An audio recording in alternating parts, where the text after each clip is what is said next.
Welcome to the second of our seminar series, Lockdown to Unlocked. Today's session is Leadership and Teams, presented, of course, by Pollyanna Lenkic.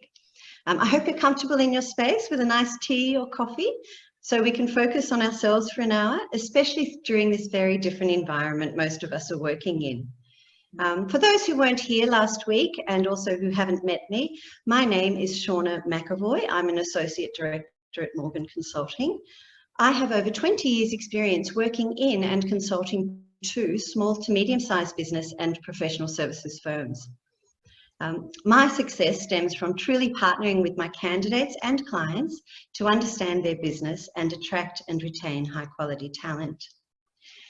Today, we have Pollyanna Lenkic presenting for us. Pollyanna is a very successful executive coach, author of Women and Success, Redefining What Matters Most at Home, at Work and at Play.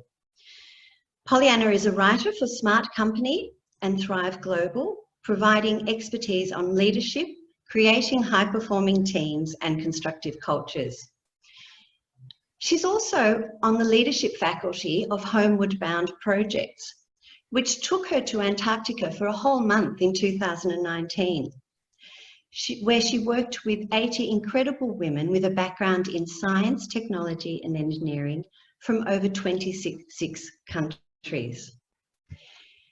When Pollyanna was actually 24 years old, she started her first company in London. It was a specialist IT consultancy, and she took this business from a one-person entity to 18 full-time members with over 100 consultants working throughout the UK. In 2000, she reached an £11 million turnover and exited the business, selling her 50% shareholding in 2000. Something I didn't know about Pollyanna, but I think is highly relevant to today, really, is that she's done over 500 skydives, which probably lends itself to her understanding of the importance of taking risks with total responsibility. Today, we'd love you to use the chat box and comment or ask questions. We'll work with those comments and questions at the end of Pollyanna's presentation, but we'd love it to be an interactive session. So without any further delay, I'd love to introduce Pollyanna to everyone today. And thank you very much, Pollyanna, again for joining us. Thank you so much. I'll just pop my microphone in. If you could just give me a thumbs up, you can hear me a little bit more. That would be great. Can you hear me? Yes, no thumbs up. Thanks, Cess. Absolute. Thank you, John. Welcome. And there's a couple of things that you'll need for this session. One of them is absolutely familiarize yourself with the chat box, because you make this session more interesting. Sharing what's important to you, sharing your stories, interacting with each other. It actually makes it so much more interesting for us and for everyone else who is attending. The other things that is really helpful in these sessions is one of these magical devices, a pen, and one of these magical things, a notebook. Now, I know that people, good on you, Jennifer, I can see you've got your notebook there. It's really important to just capture your insights so that you can do something with this, because you've got a lot of things to do. And I know that clients I'm talking to right now are overwhelmed, especially clients with younger children. They're having a really tough time extending their workday, blurring daytime, professional life and personal life. So people are having a very difficult time. Now, I know COVID is a shared global experience, and I hope you're doing okay with isolation and with all of the things that, that this entails. However, it's not a shared global impact. So therefore, please be cognizant and mindful that not everybody is having the same experience that you're having. And what does this mean to us as leaders, and what does this mean to us as people in how we reach out and care about the people in our communities, both personally and professionally. So I do hope that everyone here is well and doing okay. I'm going to share my screen. And while I do that, I'm very curious. We have got people here today who came to the last session, so welcome back. And we also have people here who haven't been with us before, so welcome also to you. Working with teams is one of the many joys in the work that I do. I'm just checking now that you can actually see my screen. Let me just pop it on slideshow. There we go. If you could just let me know, Shauna, I can see you in the chat. If you can just give me a thumbs up if you can see the screen. Oh, Renee, thank you very much. Yeah. So welcome. I know there's so much else you could be doing today. So there's something that brought you here today. Please tell me and pop it in the chat box. That's how we're going to communicate. What brought you to this session today? What was it that had you go, you know what, I need a coffee break and I'm going to actually come hang out with Shauna McAvoy from Morgan Consulting and Pollyanna Lenkage, and we're going to learn some stuff about building consistent, high-performing teams. It's not because you had nothing better to do. So if you could please just pop some things. What brought you to this session today? And absolute welcome for being here. Building consistent, high-performing teams is something that makes my heart sing amongst a lot of the work that I get to do. And last week, we spoke about the importance of leading self. And everything is, you don't build a house without good foundations. I actually have personal experience that tells me that you can actually build a house with no foundations and it will stand for 100 years. The very big shock we got halfway through our renovation a year and a half ago on our heritage listed Victorian property, when they said, there's a problem, you may want to come down to the building site. And we came down, they went, love, you got no foundations. So they built our house just by popping a few little bluestone bricks down and they put a house on it. So yes, the house stood the test of time, but it had cracks in its walls. There were no floors that were actually even, and it sort of, limped along like that for 100 years. That's not what we want to do. We want to build our personal lives, our careers, our families, take this work home with you where it's really important in those relationships. We want to create a meaningful life, both personally and professionally, holistically across our lives. So we need solid foundations to do that. The solid foundation is what we spoke about last week on knowing self. So when we know ourselves, when we know who we are, it helps us understand how we interact, react, or respond to others. Pretty important stuff, yeah? So Richard's saying, I'm fairly new to leading people and want to develop my skills in this challenging environment. Richard, welcome. And you know what? Life's work. Yeah, it's continually life's work to keep doing this work. So it's really important that we keep investing. I've spent 20 years investing in this work and I'm going to keep going and with that investment and learning. So the next layer is focusing on other. That's the sponsoring, coaching, mentoring space when you're working one-on-one with individuals. We're actually bypassing that. We're going straight to the team. This is a systems lens. How we observe and look at a team through a focus of the system. What does the system need? So this is a seismic shift in how we lead our teams. Because sometimes what the individual needs are doesn't serve the team needs. And so being really clear on that is a game changer for how you lead and manage your team. So what we're going to do today is we're going to spend some time together. I'm going to share you some proven methodology that I use and have been using for decades to help teams reach consistent high performance and stay there. Now, how many people have had the done the let's get fit for the wedding day? How many men and women in the room right now have just like you hit the PT, you did the work, you looked really good on your wedding day? Who did that? How did that fitness level? Or maybe you were training for a cycle around the bay, or maybe you were training for a marathon and you got there. Yeah, you did the work, you got there. Yay, celebration. How are you going a year later? How is it going 2 years later? Sometimes we do the work and we get there, but we don't do the work to stay there. We've done the hard work, we've climbed to the summit, we got there, and then that extra piece of maintenance we forgot about. A little bit like date night, folks. Good marriage saver, although we're not doing marriage counselling here today. So you've just got to keep doing the work. So the systems work, what I love about it is it does work. Working with teams, we get a 25% uplift in engagement and performance. When you link that back down to your bottom line, it's worth investing in. And we do that using specific methodology, and I'm going to share some of that methodology with you today so you can actually start implementing and looking through this lens as soon as you get off this webinar with your team.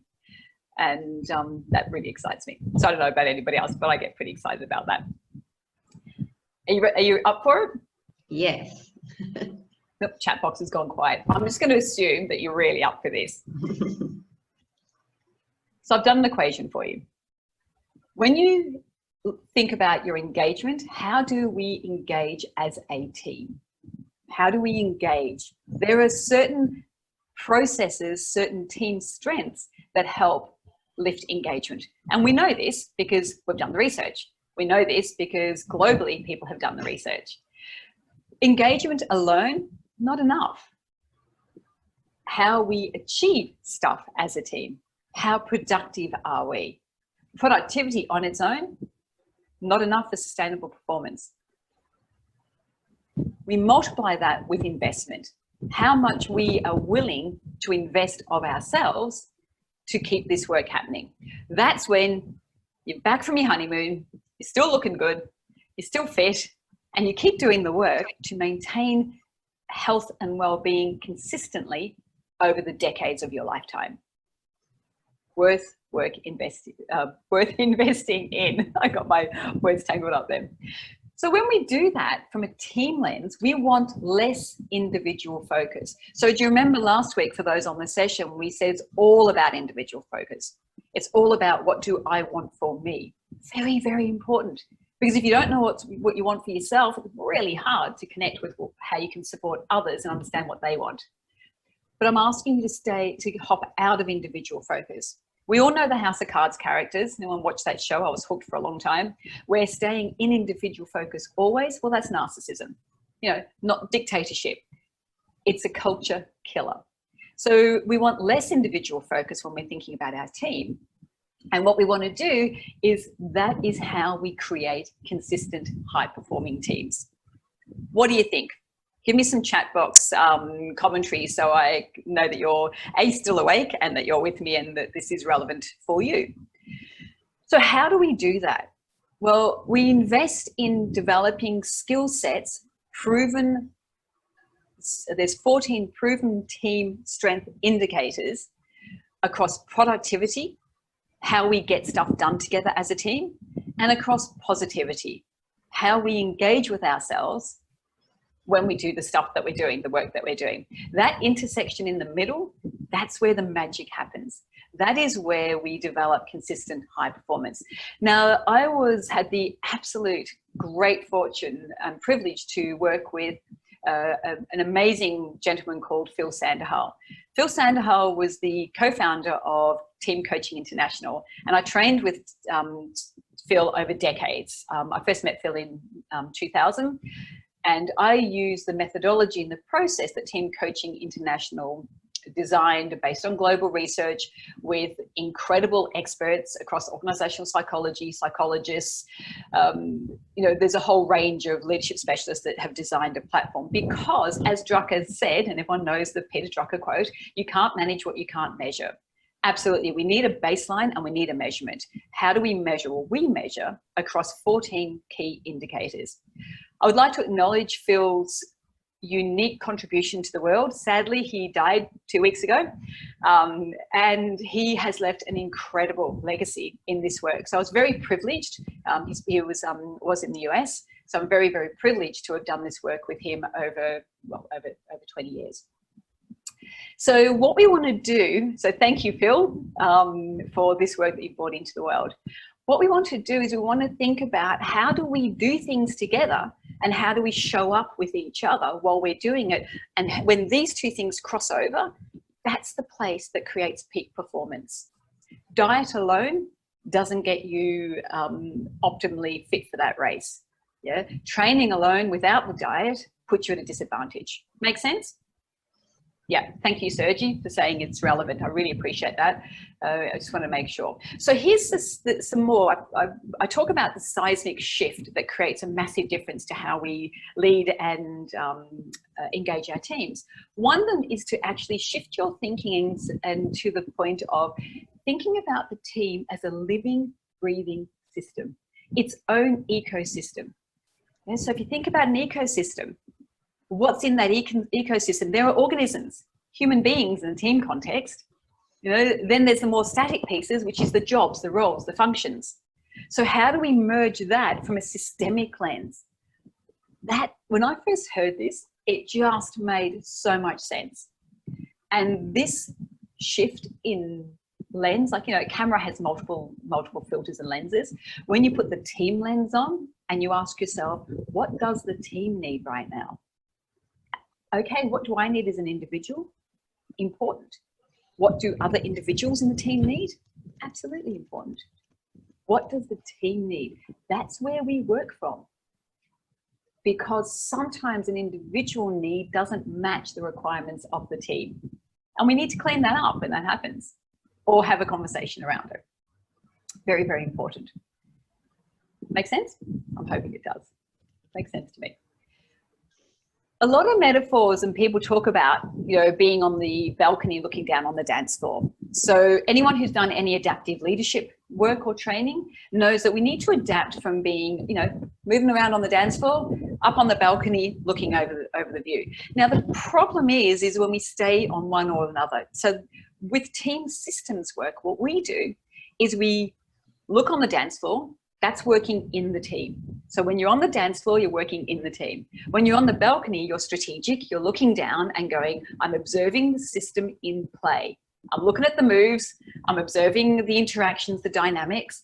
And what does that mean for the work that we are doing, the company that we're building, the culture that we want to see in our organizations?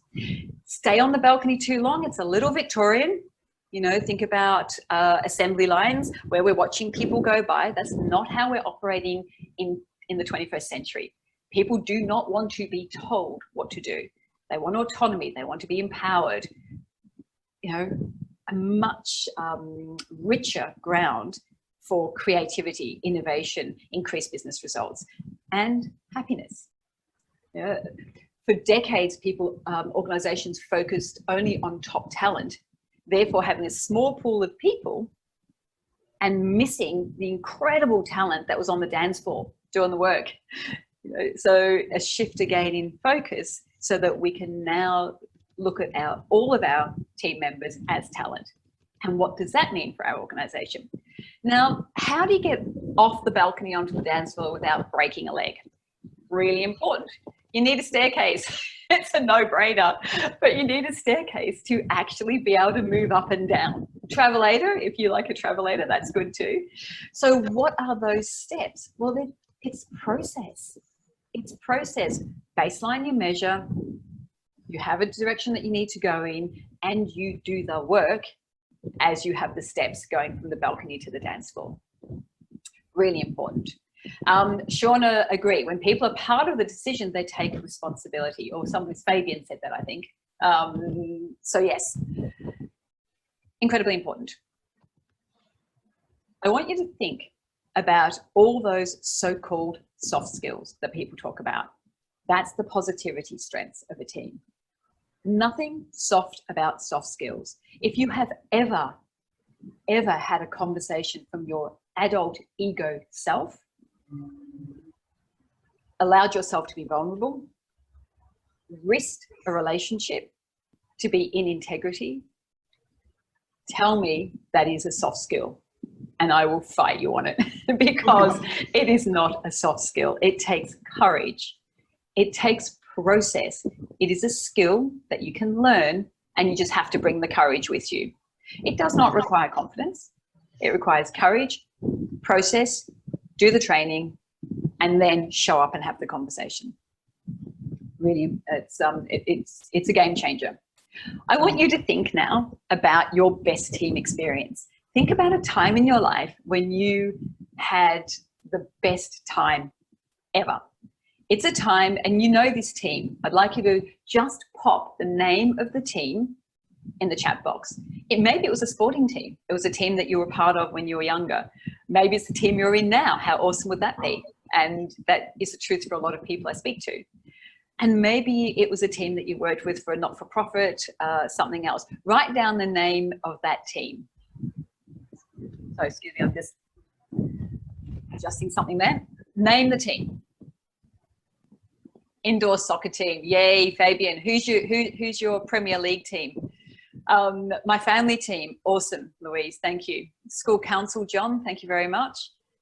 Jennifer, for me, it was a previous team called Export Access Team. Fantastic. Now, as you all think about that team, see, here's what we know. Your subconscious has the ability to transport you back to that moment in time really fast. And you're there now.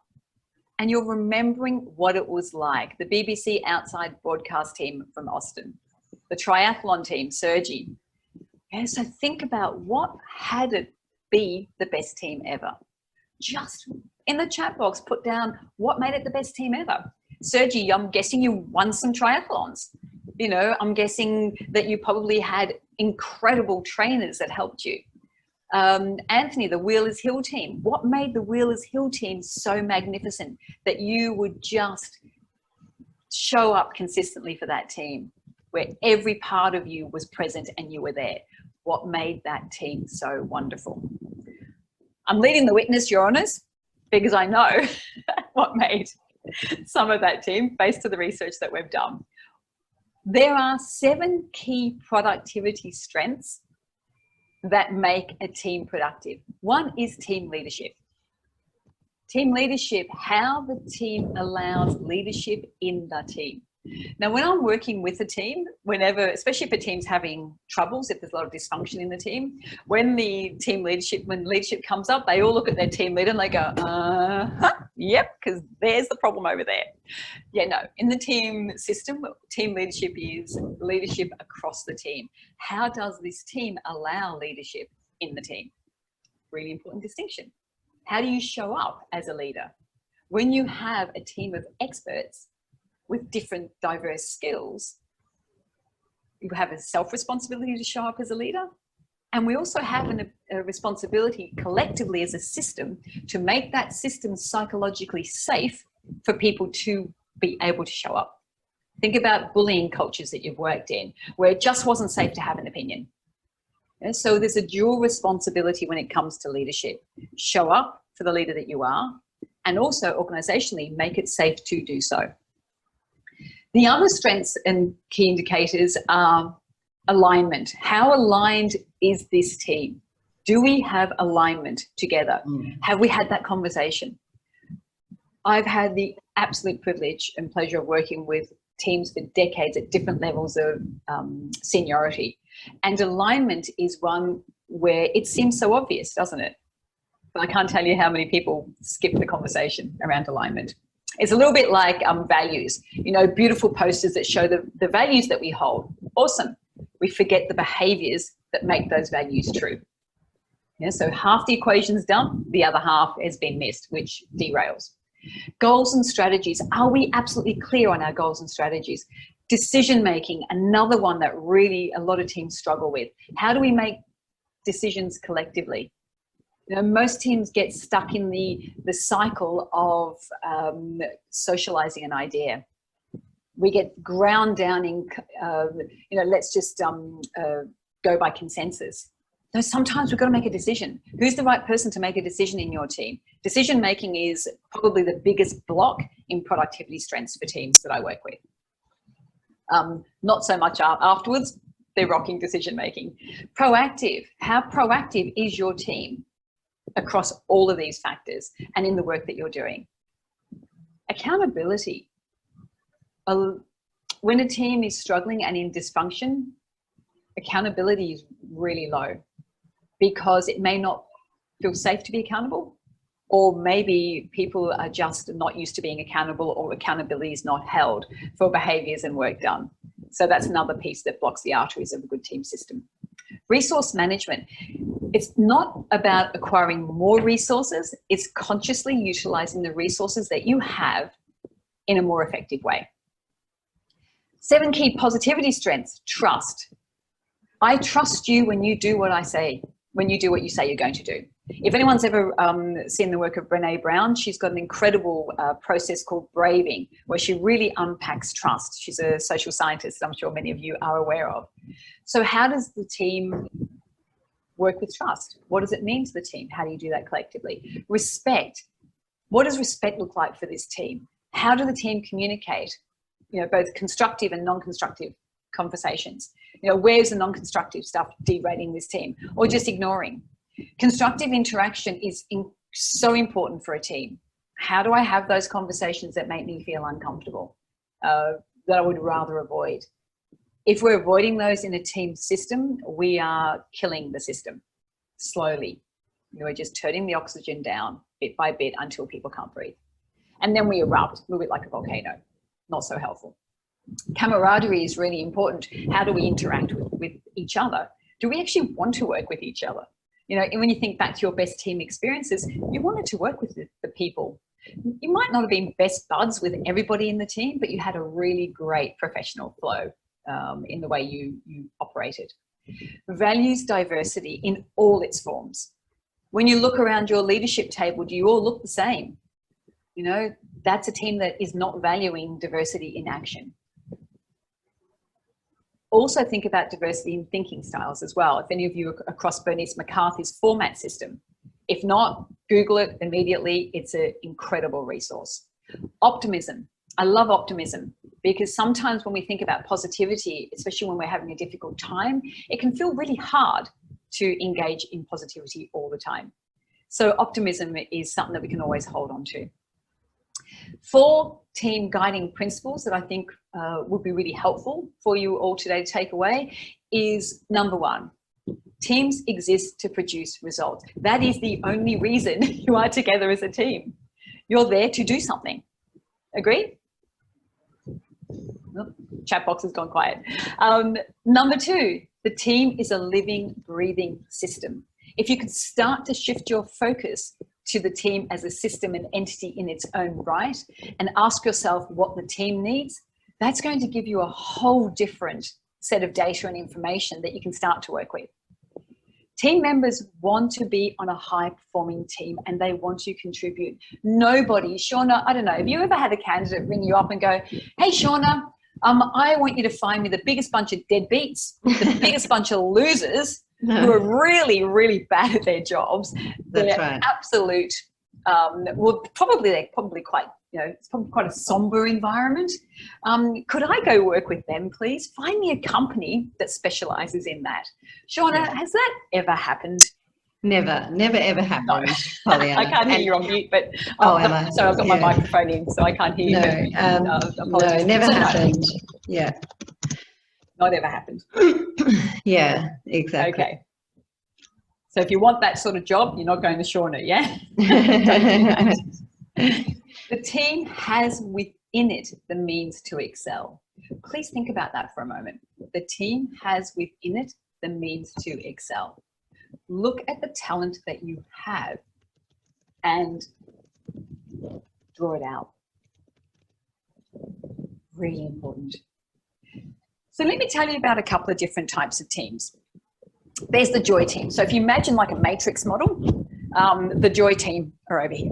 So the joy team, they're really happy. They value. They're scoring really high on those 7 positivity markers or team strengths. Constructive interaction, not so good. Now, on the surface, the joy team look great. When you arrive for the joy team, everyone's really happy. They have a morning tea. You get some muffins baked. It's a really lovely, positive environment, or so it seems.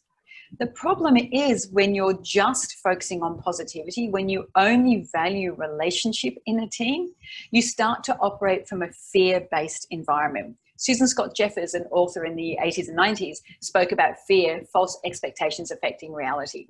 However, it can also mean, and I like to mess with people's models a little bit, it's facts experienced affecting reality. So in the joy team, individual thinking was squashed. In the joy team, conventional thinking reigns supreme. You'll hear a lot of dialogue around, we don't do that around here. That's not what we do. We don't work like that. Oh, no, don't you be working late because you're going to make the rest of us look bad. So there's lots of conventional thinking in the joy team, lots of passive-aggressive humor, lots of passive-aggressive behaviors, lots of water cooler coffee conversations. No one actually addresses issues with each other. They just talk about each other. until it erupts and becomes a really dangerous situation. Then we've got the A-team. Who watched the A-team when they were younger? See, because I'm that old. The A-team, they blew things up. You know, they were really creative. You know, they would make, you know, bombs out of pumpkins and spaghetti and whatever they did. They would always, you know, be the heroes. However, the A-team is all about productivity, one type of thinking, and they get stuff done. However, you burn out in the A-team.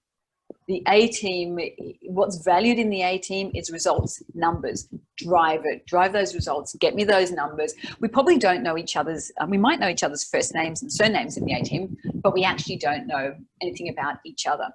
The A-team is where we have very, very high burnout and we have very low retention of key talent and staff.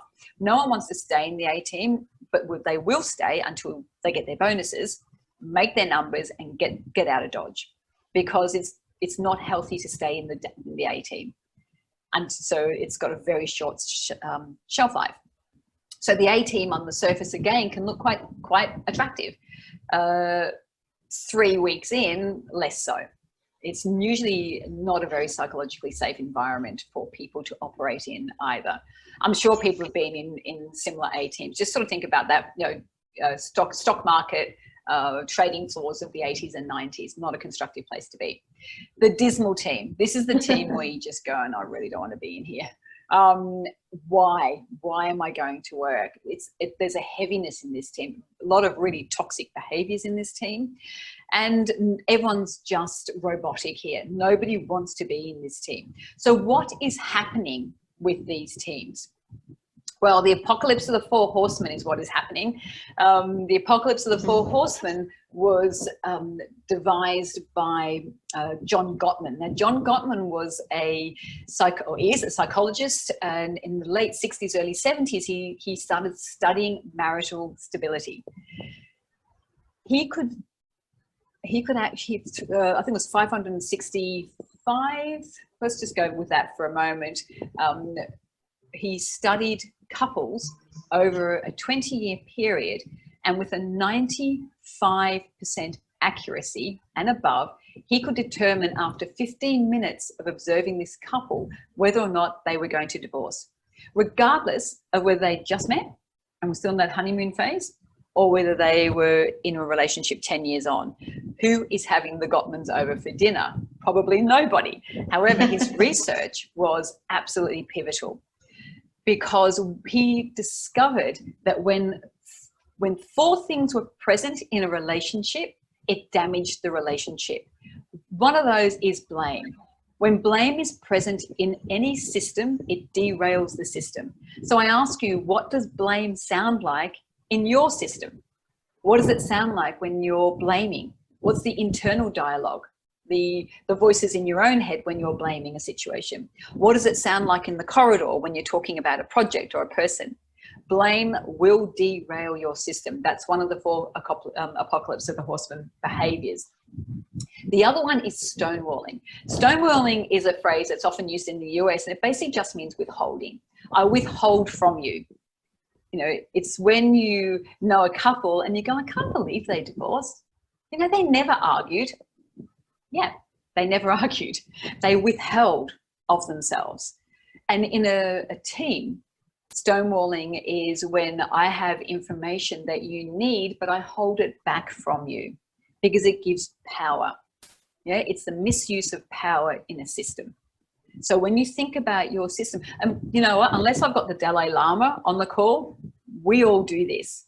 We all do it every day, all the time. It's how we identify when we're doing it and pull ourselves out of it. That is the key. Yeah, trying to eradicate this from our DNA, harder work. Recognizing that it's happening and flipping it, much easier. What do you think? So stonewalling is when I have something and I withhold or I just ignore. You know, so what was important about the Gottman research, and we call these team toxins in the team systems process work, is how do we know that these 4 things derail relationships? Well, what is a team? Part of that ecosystem is relationship. This will derail the team ecosystem. Criticism. What does criticism sound like in your system? Who is the target of that criticism? How do we know when we are deep in criticism? Well, we get conscious about it, and we know what? We get honest. Because unless we can do self-honesty, then we won't make the changes that we need to make. You know, recognizing that there is an issue and recognizing that we are just beautifully, delightfully human. Be kind and compassionate to yourself as well. We do this. Why? Because we're human, because we're in a system, because we're tired, because work's hard sometimes. We do it because life can be hard sometimes. But recognizing that we're coming from a place of criticism gives us the opportunity to flip the switch and to change that behavior. Contempt. Gottman realized through his research that contempt was the most dangerous of the 4 horsemen.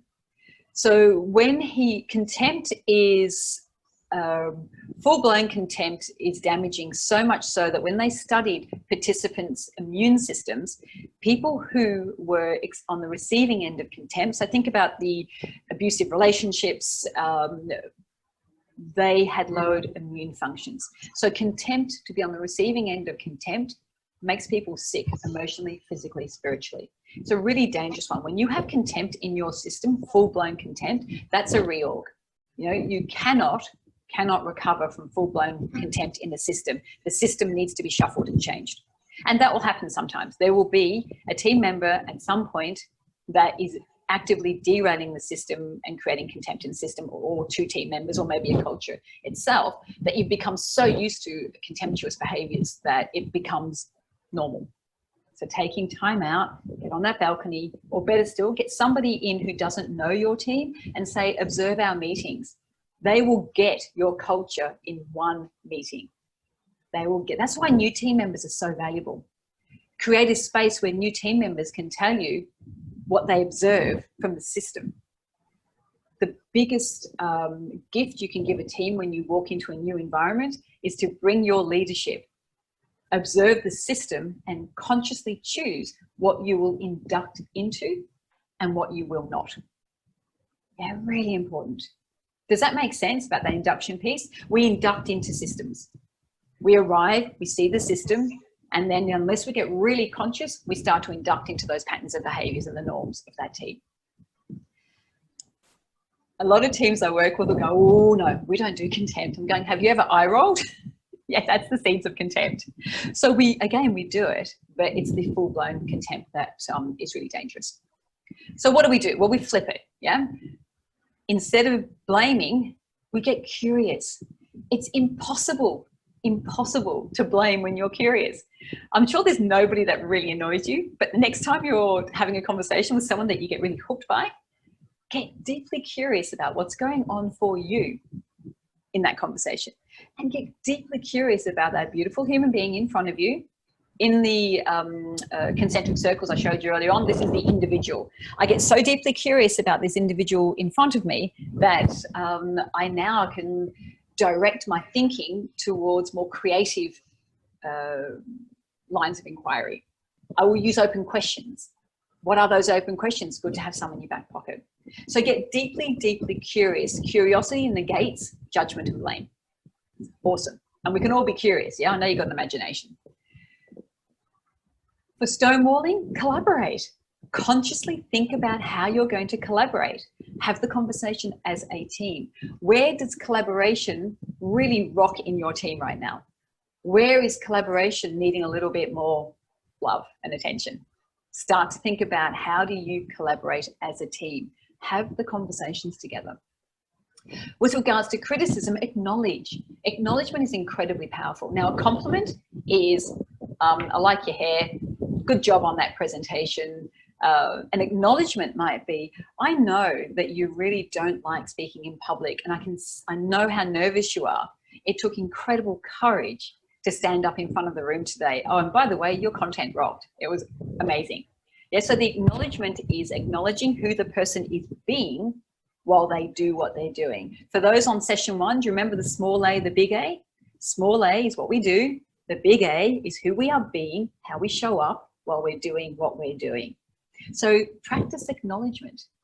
It must be genuine, because people can sniff fraud at 2 paces. Yeah. So be congruent. And if I'm struggling in a session, if I'm running a session and I'm really struggling, if sometimes you can have some hairy experiences when you're running sessions, I always acknowledge contribution. So what is it for you that you can always acknowledge? Contempt, be respectful. Just think, what does respectful behavior look like? If I'm watching a reality show of me being respectful, what do I see? And emulate that. So 3 team blind spots. 1, stuck in individual focus. We need to think about what the team needs. Number 2, underestimating the work involved. Yeah? Underestimating the work involved. You've got to do the work. It's really simple. You want to get fit, maintain high consistent performance, do the work. Show up consistently. And that doesn't have to be, taking massive amount of time. It just means, like a business owner, you need to work in the business and on the business. A team needs to work in the team, on the team, in the team, on the team. And while you're working in the team, you work on the stuff that's important to the team to get the work done, while you observe the dynamics of how that team are interacting and operating together. That's what makes this work so exciting. The fix, solve, save habit. Massive blind spot. And for technical specialists, I've worked with technical specialists for decades. Beautiful men and women across STEM careers and finance who just have deep expertise. You're used to fixing problems. Consultants fix problems. That's what you're paid to do. With people are not problems to be fixed and solved. Teams are not problems to be fixed and solved. We can diagnose, but avoid the fix, solve, save habit. There's so much more on that, but it's 11:46 and we have to keep moving on. So things to think about. You're going to get some homework today. I'm giving you homework. And that homework is to think about the barriers that you're experiencing in your teams right now. What are those barriers? You know how frustrating it is when you've got an awesome team, you've got a great company that you're working for, but those barriers keep surfacing. So a great exercise to do is to grab a notepad and literally just brain dump all the barriers. What are all the barriers that you're facing right now? Then get on to Stephen Covey's circles of influence and start to grade your barriers in what's in your circle of control. What can I control? What's in your sphere of influence? What can I influence in this? And what's out of my control? And what's out of your control? Stick on, your favorite song and let it go, because you cannot control what's out of your control. So this circles of influence is a keeper for me. I say to my family, it keeps me off Prozac. Seriously, this is an absolute keeper, because when we focus on what's out of our control, it is a fast track for frustration, anxiety, stress, and poor health. Just not a good investment of our time. What we can influence, great investment. Of course, it's once identifying it, that's one step. But the next thing we do is how. How will I influence this? How will I control it? What will I do? Great team exercise, by the way. You just need a whiteboard, some pens or some Post-it notes, and go, what are the challenges that we're facing right now as a team? And then we grade them out of control, sphere of influence, control, and have a conversation. Now, the next piece on this is RACI. I'll tell you what, I RACI my kids. Yeah, no one here from social services, I hope. So RACI, if you haven't used the RACI framework, download a RACI matrix. It's just, again, another keeper. RACI stands for who is responsible. Yeah, multiple people can be responsible for a project. Who is accountable? Only one person is ever accountable. Yeah, so if Sean, if you're accountable, I'm coming to you to go, what's going on with this project? You're accountable. Buck stops with you. However, there might be multiple people that you're leading and managing who are responsible to getting pieces of work for you. Who needs to be consulted? That means I'm consulting you, timelined, and your opinion matters on this piece of work. Okay? On this piece of work, as opposed matters for you as a human being. Big distinction. Informed is, thanks, love you. I know you got some opinions. It has absolutely no bearing on the decisions that we're making. They're really important to get clear. So a lot of the teams I work with, they actually RACI everything. They RACI their emails. They'll have rules set up. So if anything is in informed, it goes into a folder and they'll look at it later. Consulted, they'll have another folder, but they know that there'll be some action required there. So it's an incredible, yep, Rebecca, I'm with you. Rebecca Silva, I love RACI. It's fantastic. So here's the NILS team, the beautiful NILS team. The NILS team did the work. The NILS team consisted of team members from NAB, from the Corporate Social Responsibility team, and team members from Good Shepherd Microfinance. Two very different cultures having to come together to work as one team. At the end of our work together, they increased positivity measured by 39%. I had an independent consultant track them over 3 years. They increased their productivity to 47%, and look at these lovely, gorgeous people. So always good to see their smiling faces. So at the conclusion of the study, here's what we found. I'll let you read those just very quickly. Doing the work works. What work do you want to do and need to do for your team? These are some of the results that they get. I've actually got a case study and I will send this to you. So consistent results is what we're looking for. Invest in the work of working on your team while working in your team. And I know you will get exceptional results.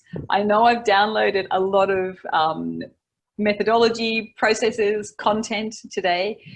We will be sending out some resources for you to digest it all. And just implement some of it. What will you implement from today? Because if you do nothing, if you walk away and do nothing, you've just wasted an hour of your life. You'll probably never get back again. Not such a good idea. So I want to thank you again for choosing to spend some time with us today. Absolutely. I'm just going to stop sharing my screen. Wonderful to...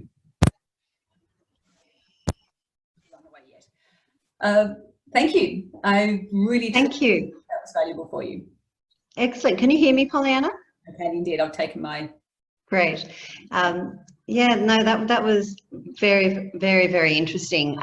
Some of the questions, I think, first of all, Serge wanted to know, you know, when you had the 4 boxes and one was blame, yes. How did you went from blame to curiosity? Just explain that piece again. Well, when we ignite curiosity, so you're gonna think about, everyone just do this now. Think about something that's irritating you right now. And it might be associated with a person, it might be associated with an event. So if everyone got something, you got something? Yeah. Yeah. Now get curious about it. Yeah. I know you can. Just get curious about it. Can you feel the shift? Yes. Yeah. So you saying when people are blaming, you don't just get cross with them or not understand them. Start asking questions. Why are they blaming? What's going on? Is that what you mean? Pause. First of all, you need to connect with what's going on for self. Yeah. So breathe. Breathe. Count to 10. What are the things that we tell our children? You can always control your behaviors. Count to 10. Yeah. For those of you who don't have children, you've probably got nephews, nieces, and we all know young people. Yeah. So first of all, connect. Listen to what's going on, get deeply curious. It's not, you train yourself. It becomes, the more you use this muscle, the quicker you get there. But initially just go, I'm curious. Just say to yourself, I'm curious. What's going on? I would avoid the why. Yeah. So some good back pocket curiosity questions. What's important about this? So acknowledge. Yeah. I can hear that this is important for you. Tell me more. Tell me more. Awesome. Open question. Great. What is important about this? Yeah. What do I need to know? How can I help you? I can see that you're upset right now. Or I'm sensing something. Does that answer the question, everyone? Yeah, no, that's really good. The other thing Raj asked was, when we're talking about alignment in the teams, and as a leader, if that alignment changes over time, how do you keep it in check, do you think? What's the most effective way? Well, I think controlling alignment is really difficult because that's not alignment, is it? No. So that's the first thing. So to think about. The business changes, and I guess in this time too, Pollyanna, like at the moment, everyone's alignment's probably changing in the environment we're working in now, a lot of the time. Is that right or not? Or is alignment more about the team expectations? You've actually taken the words out of my mouth, expectations. So with alignment, actually have the conversation first around expectations. What are the expectations? And then alignment covers across strategy, alignment in operating rhythm, alignment in how will we work now that we're remote working. Yeah. So alignment isn't a linear piece, it's a kaleidoscope. What are the pieces that this team need to be aligned on in order for us to do what we're doing effectively together in a healthy, sustainable way. So part of the work is identifying what the team needs to be aligned on. There are some generic ones for teams, but sometimes there'll be some specific ones due to circumstances, point in time. Have the conversation with your team. What do we need to be aligned on right now? And then zip it and wait. Wait, why am I talking? Often we ask a question and speak. Yeah.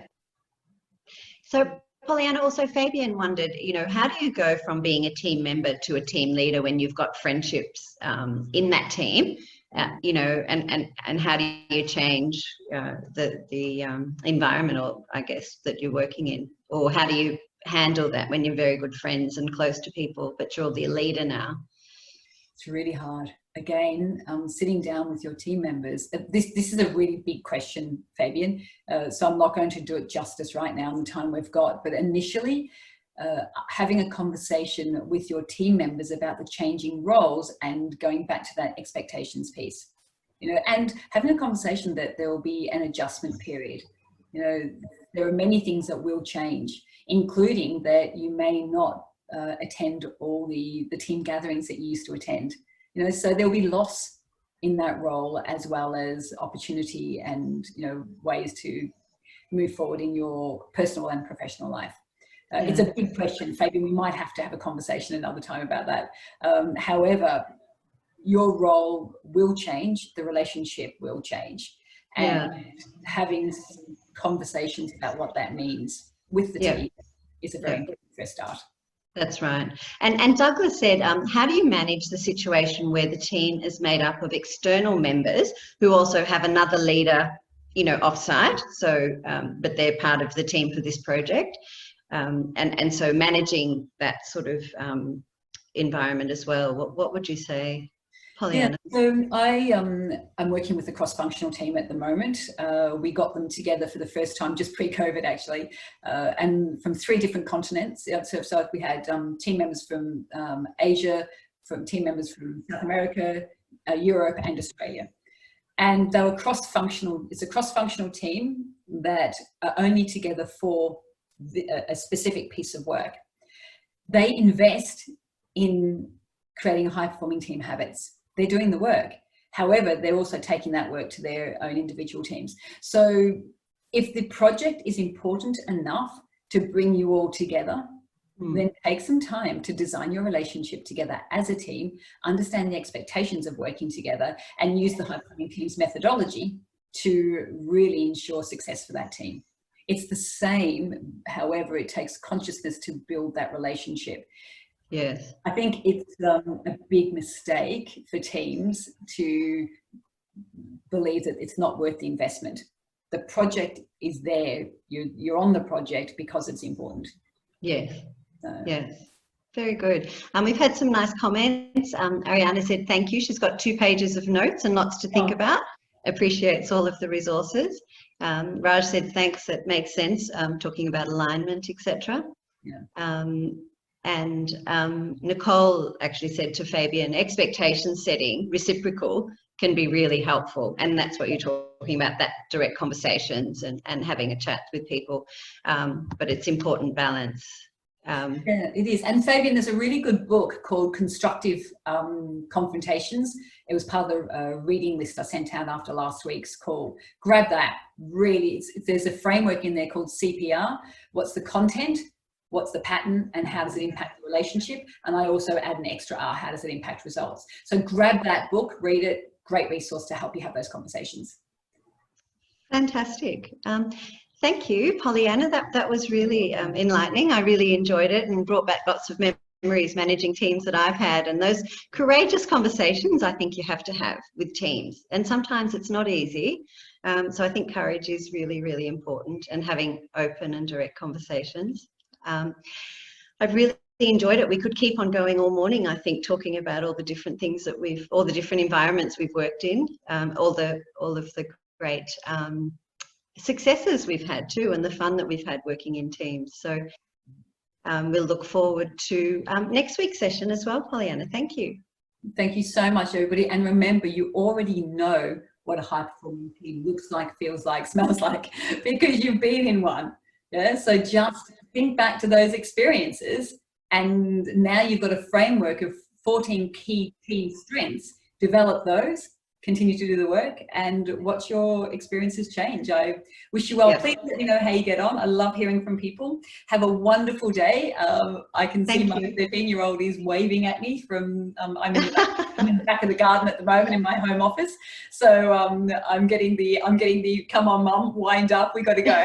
But a pleasure to be here, and remember to book for next week's session, Leading Business, and I'm really looking forward to seeing you all again. Thank you, Morgan Consulting, for partnering on this so that we can continue to bring value to our respective clients. Thank you very much, Pollyanna. It's so lovely to see you again, and everybody else who joined us today. Look forward to next week. Thanks a lot. Take care. Bye. See you. Bye. Everybody.